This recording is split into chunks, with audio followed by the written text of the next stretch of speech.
के सफाई का सायरन बज गया।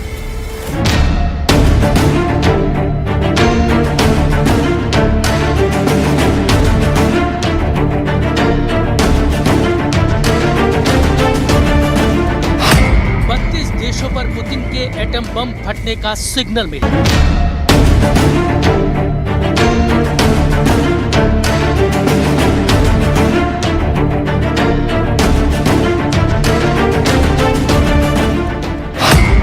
अब ट्रंप की डील नहीं, परमाणु डील फाइनल है।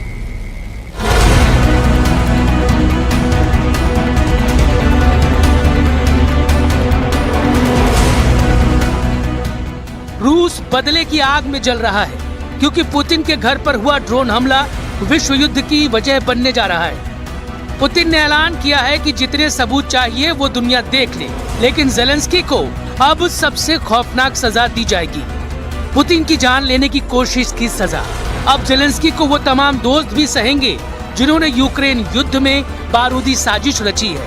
इसलिए 2026 की शुरुआत में पुतिन ने खौफनाक फैसला किया है। महाशक्तियों से युद्ध को लेकर पुतिन ने अपनी परमाणु फोर्स को सुपर एक्टिव कर दिया है। हालात ऐसे बन चुके हैं कि एक तरफ पुतिन है, दूसरी तरफ नेटो है और अब बीच में वर्ल्ड वॉर के साथ परमाणु धमाके का खतरा है। यूक्रेन में तेज हो रहे पुतिन के हमले बता रहे हैं कि पुतिन का परमाणु मिसाइल वाला गुस्सा पूरे यूक्रेन को ही नहीं बल्कि पूरे यूरोप को जला सकता है।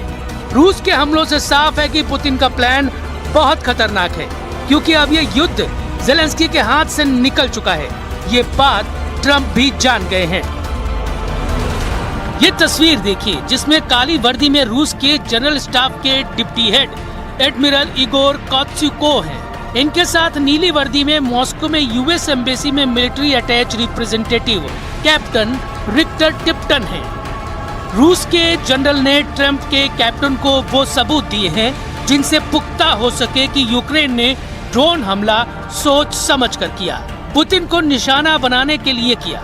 जिन आरोपों को यूक्रेन नकार रहा है उसके खिलाफ रूस लगातार सबूत और गवाह सामने लाता जा रहा है। डरावनी बात यह है कि ट्रंप रूस के सबूतों पर संदेह जता रहे हैं। ट्रंप ने पहले तो पुतिन के घर पर हुए हमले पर गुस्से का इजहार किया। हालांकि पश्चिमी मीडिया और यूएस नेशनल सिक्योरिटी ने ड्रोन हमले में पुतिन के घर को टारगेट बनाने वाले दावे को खारिज कर दिया। उसके बाद ट्रंप के सुर बदल गए, जिसके बाद एक बार फिर रूस ने ट्रंप को सॉलिड प्रमाण थमा दिया है।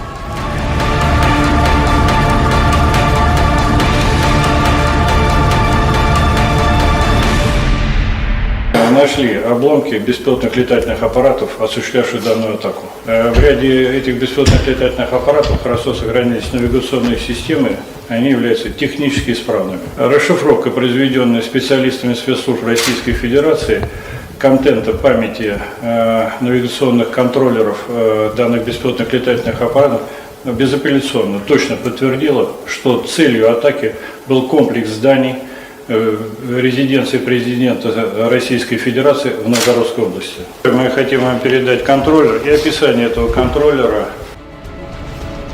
रूस के गुस्से से ट्रंप का शांति समझौता हवा होता दिख रहा है।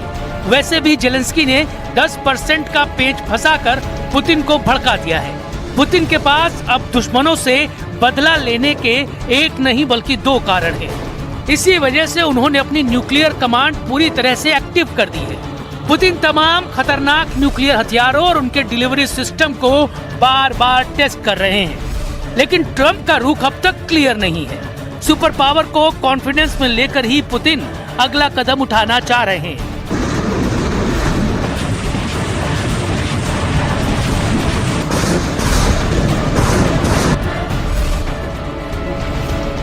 लेकिन यूक्रेन ने रूस को दहलाकर जिस तरह अमेरिका को युद्ध में फिर से घसीट लिया है, उससे ट्रंप को अब ये तय करना है कि ज़ेलेंस्की को बचाएंगे या फिर पुतिन की दुश्मनी मुफ्त में मोल लेंगे।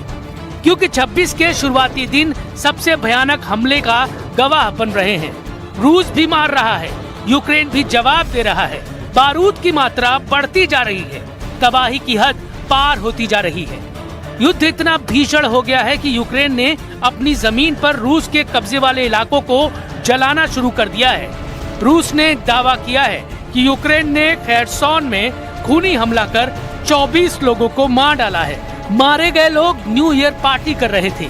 ये उसी जगह की तस्वीर है जहां विस्फोट में 24 के चीथड़े उड़े और 50 से ज्यादा लोग बारूदी विस्फोट में जल भुन गए। रूस के रक्षा मंत्रालय के मुताबिक यूक्रेन के दक्षिणी खेर्सोन में खोरली के होटल और कैफे पर बमबारी की गई है। ये जगह क्राइमिया के करीब बताई गई है, जहां दनादन ड्रोन बम फटने से पूरा होटल जलकर राख हो गया। धमाके इतने जोरदार थे कि होटल की इमारत को भारी नुकसान पहुंचा है। यूक्रेन के इस हमले के जवाब में रूस ने 2000 ड्रोन से पलटवार शुरू कर दिया है। 1 जनवरी की शाम से शुरू हुए रूस के हमले के पहले राउंड में ही 200 फाइटर ड्रोन रूस ने दाग दिए, जिनके निशाने पर यूक्रेन की कई पावर ग्रिड थी। ओडेसा और वोलिन में रूस के भयानक हमले के बाद बिजली सप्लाई ठप पड़ गई। रूस ने शाहेद ड्रोन की बौछार से लुत्स और कोवल को भी बारूद से पाट दिया। रूस की आर्टिलरी लगातार यूक्रेन के हथियार डिपो पर बमबारी कर रही है। इस बीच रूस ने दावा किया है कि उसकी मिलिट्री फोर्स ने यूक्रेन के Su-27 जंगी जेट को भी ढेर कर दिया है। रूस के एयर डिफेंस सिस्टम ने ज़ेलेंस्की आर्मी के गाइडेड बम और 250 ड्रोन तबाह कर डाले हैं। जबरदस्त जंग के बीच ट्रंप को पुतिन के घर पर हुए ड्रोन हमले के सबूत भेज दिए गए हैं, जिसके मायने ये हैं कि अब पुतिन रुकने वाले नहीं हैं। रूस भयानक बदले का प्लान बना चुका है।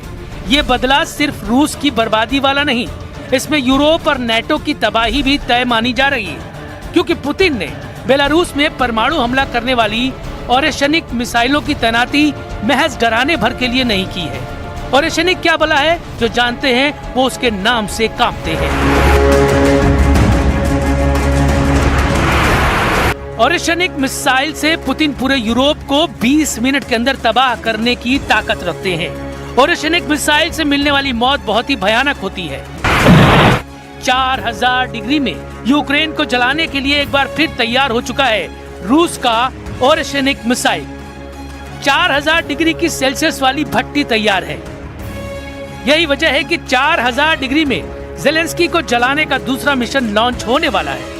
लुकाशेंको की ताजा चेतावनी इसी ओरेशनिक मिसाइल को लेकर आई है, जो 4000 डिग्री वाला हमला करती है, जिससे ऐसी गर्मी पैदा होती है कि सब कुछ भाप बन जाता है। पुतिन की ओरेशनिक एक परमाणु मिसाइल है, जिसमें जरूरत पड़ने पर एटमी हथियार बनाया जा सकता है। अब तक यूक्रेन पर जब ये मिसाइल गिरी तो इसके वॉरहेड में सिर्फ बारूद था। बावजूद इसके एक के बाद एक ओरेशनिक धमाके से यूक्रेन का नीप्रो शहर कब्रिस्तान बन गया था। अब की बार जब पुतिन के घर पर हमला हुआ है तो रूस ने कह दिया है कि परमाणु बम जैसा हमला करने वाली ओरेशनिक मिसाइल लॉन्च पैड पर पहुंच चुकी है। रूस ओरेशनिक मिसाइल से फिर हमला करना चाहता है, लेकिन वक्त क्या होगा पुतिन ने ये नहीं बताया। Если нужно будет, мы увидим, что требуется применение более мощного оружия средней дальности, мы, конечно, его используем. Но мы не спешим, у нас ведь это не секрет, да мы не скрываем. И я говорил, у нас пока немного этих систем орешник. Они у нас есть. И не одна система. Но мы не спешим их применять, потому что это оружие мощное, оно предназначено для решения определенных задач. पुतिन ने साफ कर दिया है कि ओरेशनिक से फिर हमला करेगा रूस। पुतिन ने बता दिया है ज़ेलेंस्की को जलाने का दूसरा मिशन। पुतिन ने बताया है 4000 डिग्री की भट्टी में उबलेगा यूक्रेन। कह सकते हैं ओरेशनिक मिसाइल अब सिर्फ यूक्रेन ही नहीं बल्कि नेटो के खिलाफ भी पुतिन का ट्रम्प कार्ड बन चुकी है। 6 वॉरहेड के साथ पुतिन इस मिसाइल से यूक्रेन को दहला चुके हैं। अगर पुतिन ने इस मिसाइल को यूरोप के शहरों पर फायर किया तो क्या होगा? रूस की कापुस्टिन यार्स रेंज से ये मिसाइल फायर की गई तो 3200 किलोमीटर दूर लंदन पर यह मिसाइल 16 मिनट के अंदर गिरेगी और लंदन जलने लगेगा। अगर जर्मनी पर यह मिसाइल दागी गई तो 2300 किलोमीटर दूर बर्लिन पर यह मिसाइल 11 मिनट में गिरेगी। अगर फ्रांस पर यह मिसाइल दागी गई तो 3100 किलोमीटर दूर पेरिस तक पहुंचने में इसे महज 15 मिनट लगेंगे। अगर बेल्जियम पर यह मिसाइल दागी गई तो 3000 किलोमीटर दूर ये कैपिटल सिटी ब्रसल्स पर 14 मिनट में गिरेगी। अगर इटली पर यह मिसाइल फायर की गई तो 2700 किलोमीटर दूर रोम शहर पर यह मिसाइल महज 13 मिनट में फटेगी। पुतिन की सबसे बड़ी गेम चेंजर मिसाइल है RS-24। जंगल में छुपते हुए आगे बढ़ता हुआ ये ट्रक ही इसका लॉन्चर है। पुतिन कई बार इसकी टेस्ट लॉन्चिंग दिखा चुके हैं। अब डर है कि यूक्रेन युद्ध के दौरान इसका असली प्रैक्टिकल भी देखने को न मिल जाए। पूरी दुनिया बस इसी डर से घबराई हुई है। RS-24 यार्स की रेंज 11,000 किलोमीटर से भी ज्यादा है। ये पुतिन की सबसे आधुनिक लैंड बेस्ड मिसाइल है। वहीं पुरानी UR-100 स्टेलेटो अब भी भरोसेमंद मिसाइल है। रेंज 10,000 किलोमीटर से ज्यादा है।